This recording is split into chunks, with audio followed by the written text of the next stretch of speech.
quindi non so se qua si riferiscono al percorso attrezzato che faremo noi, oppure se c'è un terzo percorso sloveno che comprende anch'esso una ferrata e quindi tutta l'attrezzatura da ferrata. Ho voluto fare una conferma ulteriore sulle nostre supposizioni. Ho incrociato due scalatori. Il CAI suggerisce in realtà anche per questo terzo percorso di utilizzare il kit da ferrata.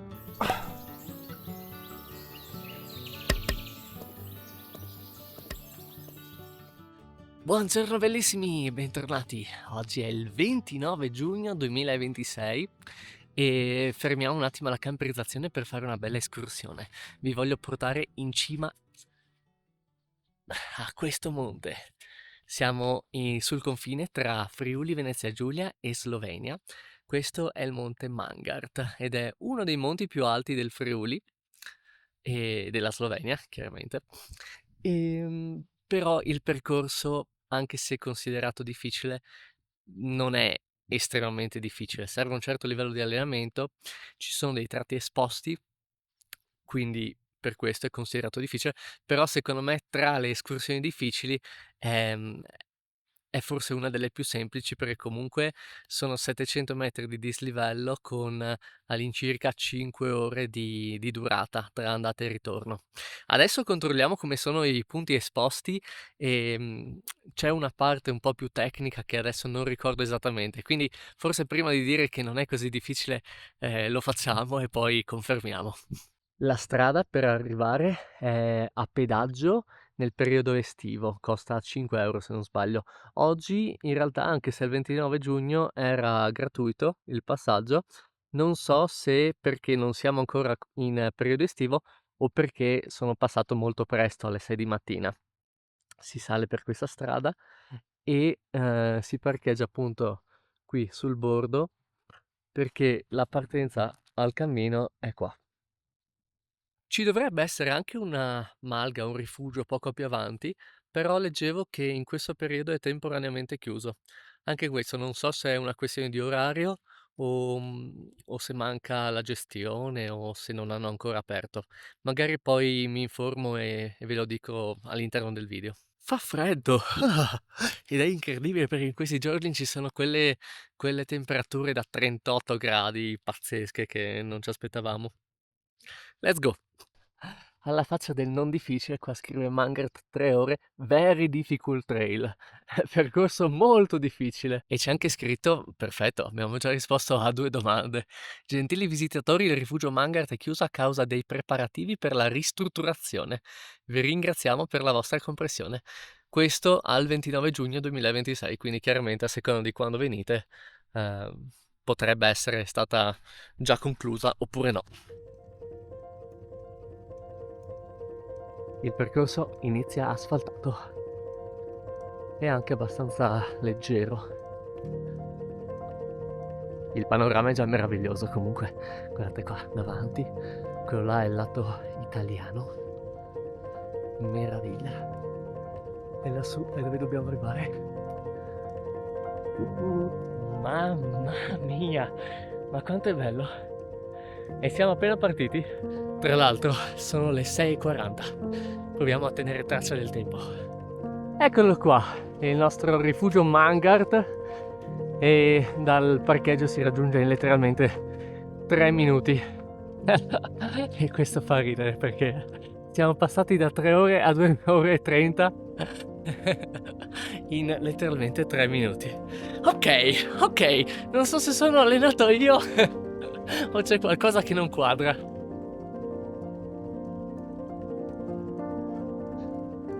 Quasi subito il terreno è diventato un ciottolato, già non è più asfalto. Altra segnaletica interessante: non uscire dal sentiero, ci sono probabilmente vipere.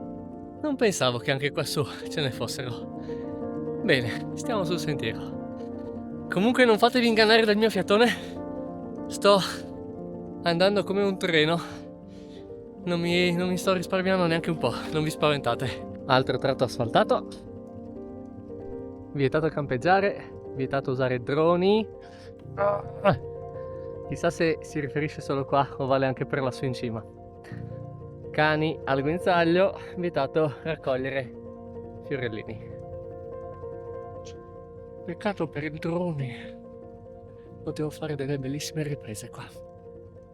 E sono 400 grammi in più inutili. Di là no, di qua. Il percorso è molto semplice da seguire, ci sono cartelli di continuo. E abbiamo raggiunto il sole! O meglio, lui ha raggiunto noi. Vediamo se le temperature si alzano di tanto adesso.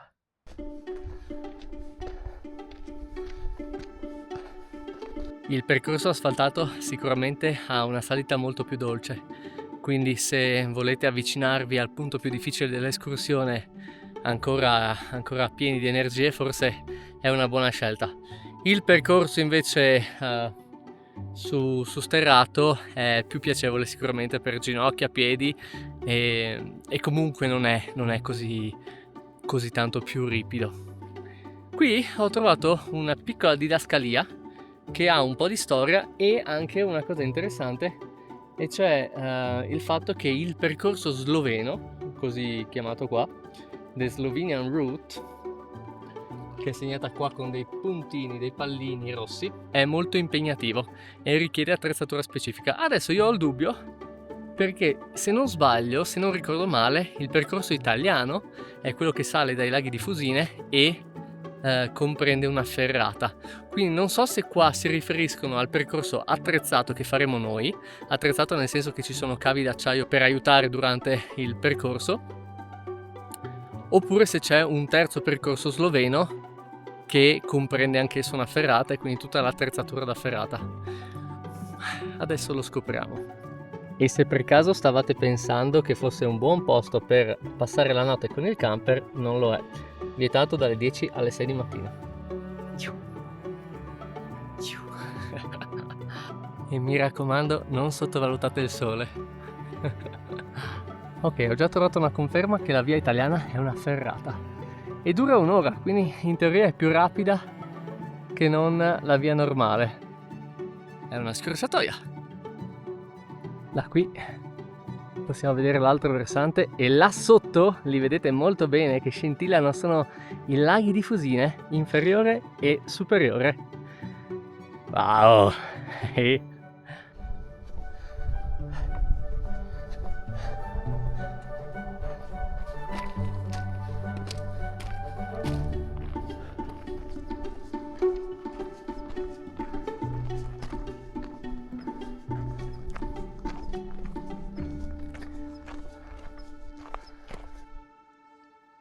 Ci avviciniamo.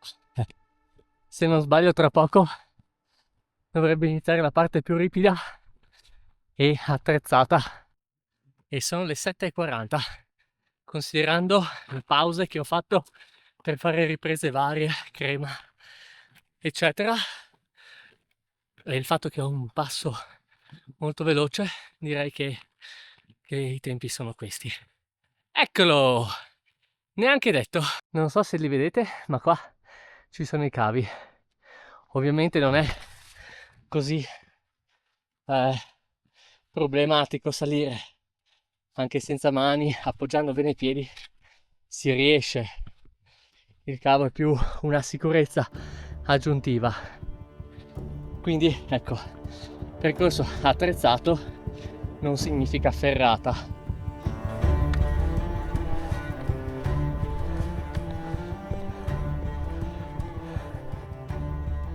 Un'altra veduta sui laghi di Fusine. Oggi c'è un po' di foschia, però guardate che meraviglia, anche questi lastroni di roccia da questo lato, da quel lato, bellissimo. E questo è dove andiamo noi.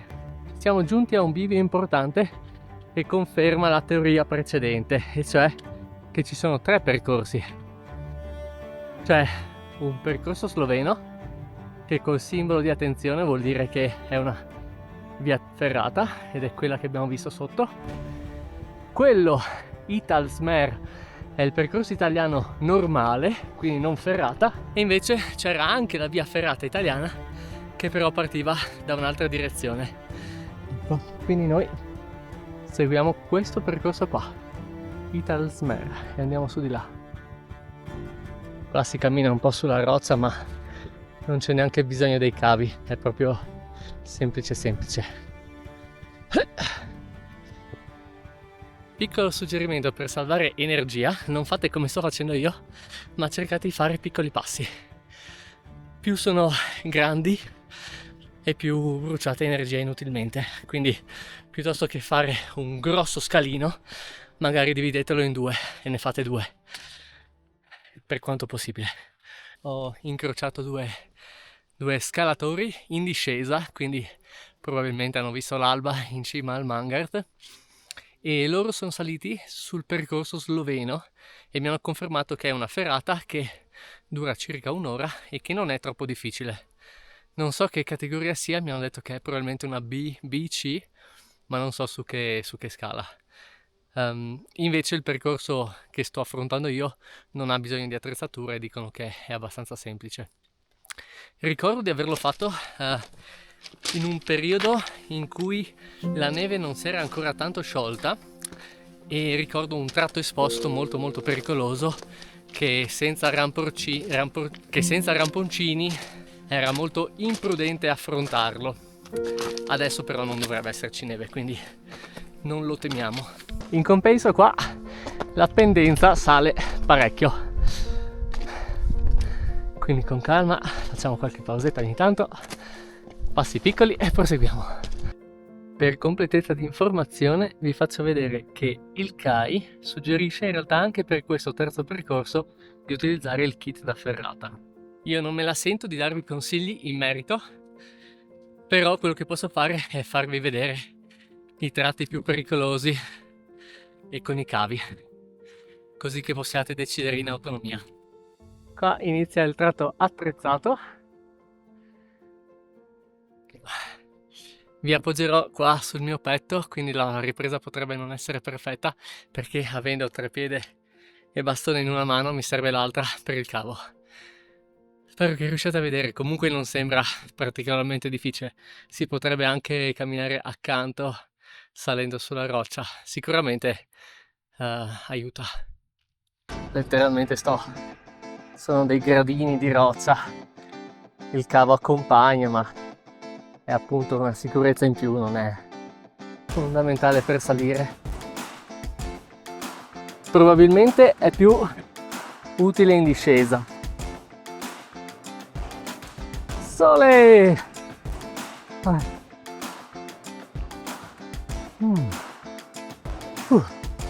Inizia il secondo tratto.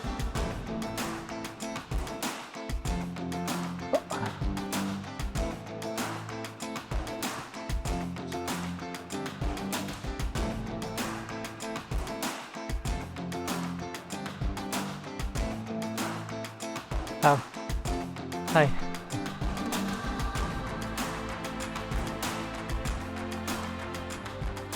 È bella ripida, ma è molto semplice.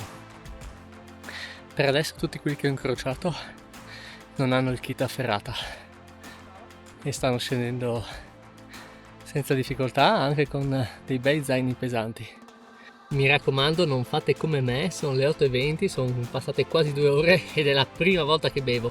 Tra l'altro ho una borracciona da 1,5 litri che sono 1,5 kg sulle spalle e vediamo di alleggerirci un po'. Mi aspettavo molto più sole, invece finora tutto il tratto era in ombra, quindi mattina presto è tutto coperto da quest'altra, dal versante della montagna sostanzialmente che copre il percorso.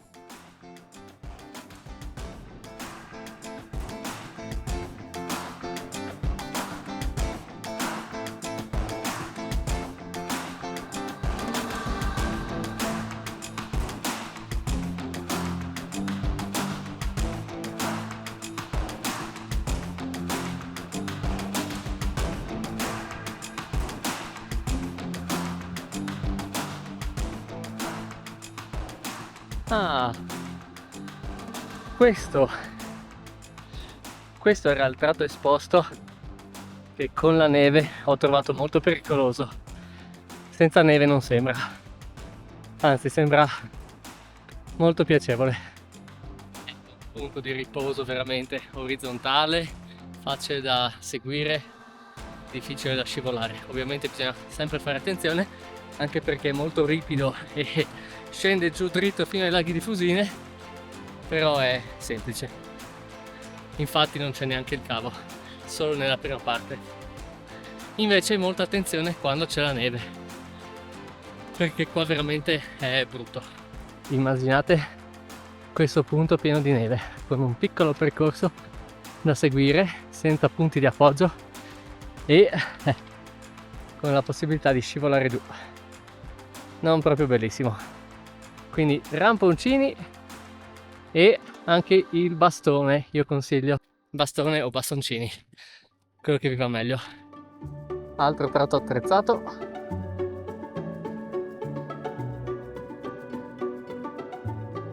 Ore 9:10 e siamo quasi in cima. Ho appena attraversato un tratto molto ventoso, quindi non vi ho spiegato che c'è il collegamento per un altro percorso che però ha un termine sloveno e non lo conosco, quindi non so se sia la ferrata italiana che si collega o è semplicemente un altro percorso che continua in quella direzione.